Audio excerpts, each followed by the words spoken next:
I woke up this morning in the mountains. The air had a lingering winter chill, despite the fact that it's July.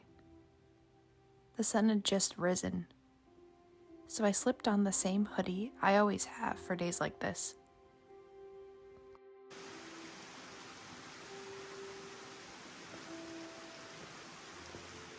My motions were automatic as I collected the tools I would need to make my morning caffeinated beverage, something I only reserved for especially cold mornings. Who are we kidding? I did this every morning. My mind wandered through the checklist for the morning. Wake up, get dressed, caffeine. Caffeine is a must. Pack up the car, and figure out where the heck I'm going today. Most mornings looked like this, go like this. The location changes, but the feeling is the same. What is the feeling?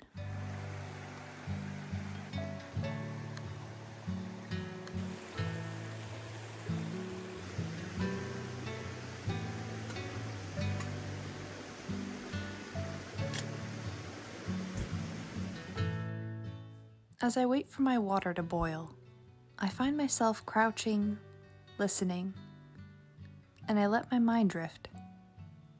In my past life, I would fill the waiting time with checking emails or just noise from the internet. It took me a while to break the nasty habit I had.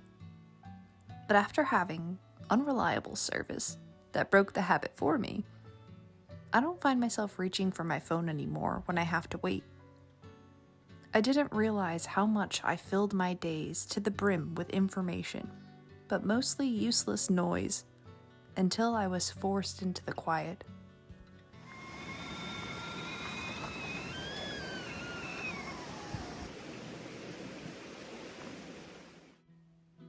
The quiet was uncomfortable at first. I was confronted with my raw emotions of my reality, not being dulled or washed out by background noise. Was I happy? Was I the person I wanted to be? Did I have purpose? Were the relationships I nurtured bringing me joy? The truth is, life was always full of these quiet moments for me. I set up my mug and pour. The water takes its time passing through the filter. The aroma hits my nose, and I breathe in the sweet air, and I wait again. I always had these moments. I just didn't realize what they meant until I stepped away. The dark, hot liquid warms my chest and abdomen as it courses through my body. I take an hour to slowly empty the cup. Another moment I used to fill with noise. I listen to the sound of the creek, and the caffeine works its way into my bloodstream. My thoughts turn into ideas. I inevitably rush to grab my notebook before the thoughts escape me, and I write. I love to write.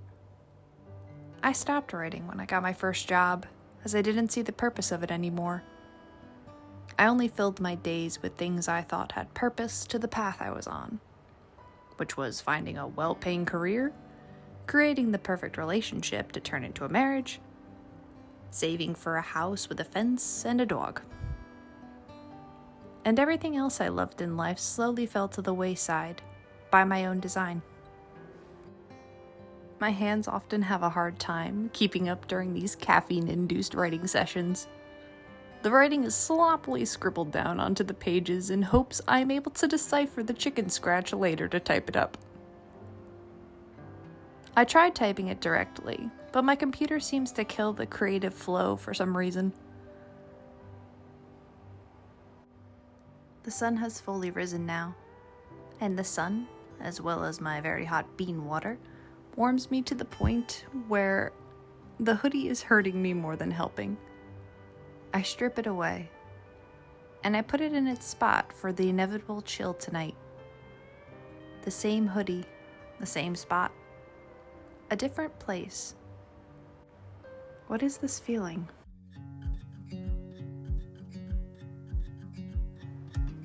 After an hour of writing, I am inevitably hungry, and I head to my pantry to see what I left for myself for morning breakfast.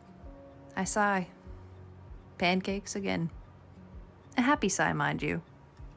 I feel I intentionally don't buy breakfast food in my grocery runs, so I am forced to this delightfully simple routine of creating the perfect pancake. My mind switches gears, focusing on the task at hand, creating the perfect batter consistency, waiting for the right moment to flip to create the perfect golden brown. It's a welcome break, and the blank state continues throughout the course of the meal. I sit there and listen to the sound of the running water in the creek. What is this feeling? I sit there and wait after my meal, a luxury I was never afforded at work, a luxury I never rewarded myself at home. What was I always in a rush for at home? Another way I filled the quiet moments, I suppose. As I let digestion peacefully begin, I allow my mind to wander to more pleasant things. A beautiful moment from the day before that I'm committing to memory. The teasing banter from a phone call with my closest friend that insists on checking up with me nearly every day. Playing board games with my family after sharing an incredible meal together. The strong embrace of reuniting with a kindred soul after a time apart. The time I slipped and fell in the woods, making a young family laugh as I cartoonishly felt my legs flip above my head, making me laugh at the recollection.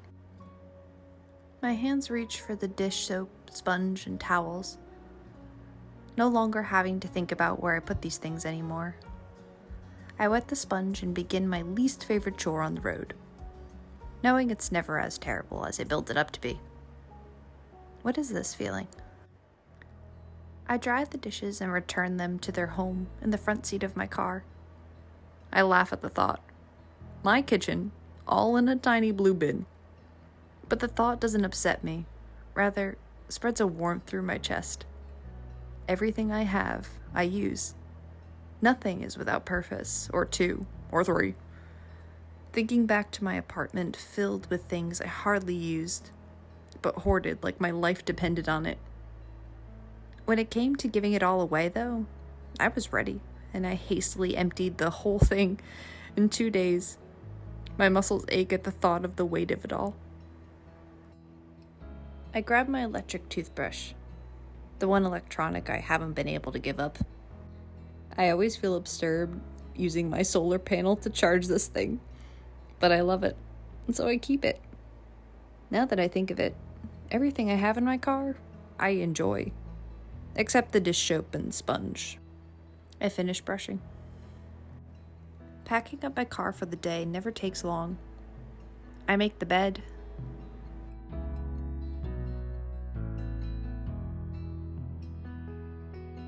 I take down the window covers, pack up the kitchen, and I'm ready. Which leaves one final thing. Where am I going? My heart flutters at the thought. I could simply stay, an option I sometimes take. But today I feel like something new. I grab my map and find somewhere I've never been. It doesn't take me long, as there's so much I haven't seen yet. I get into the front seat and turn the key. The engine roars to life, and I give my car a grateful pat, like she has feelings. I guess it's natural to get sentimental over the old gal that reliably has taken you across the country and back. While a van would be nice, I honestly couldn't have dreamed up a better way to get started on this journey. My beautiful old faithful. Thank you, girl. I feel the vibrations of the engine ever so slightly hum through my body, and I put the car in drive, not knowing exactly what the day has in store for me. And the day has begun. What is this feeling?